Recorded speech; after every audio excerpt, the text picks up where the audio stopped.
Welcome to McPlum, simple solutions served daily.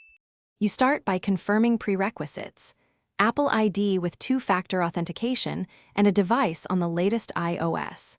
Once done, open Wallet and tap the Apple Savings card prompt to begin. You'll need to verify your identity with SSN and a photo ID. This speeds approval. Make sure you have a linked debit card or Apple Cash for initial funding and instant verification. This first step establishes eligibility and connects your bank so transfers and interest calculations work correctly.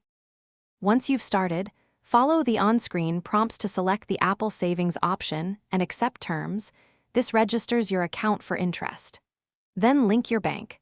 Use instant verification through your bank login or manually enter routing and account numbers for ACH. Make sure to confirm the displayed APY and any limits. You should set transfer preferences now, recurring deposits or roundups, because those automate saving and help compound interest over time without extra effort. To finish, confirm any microdeposits if you linked manually and finalize funding amounts. Then enable notifications and review your first statement so you understand posting times and interest credits. Make sure 1099 settings are accurate for tax season and adjust transfer or roundup rules to hit goals. If something goes wrong, a failed verification or delay, contact Apple support and your bank.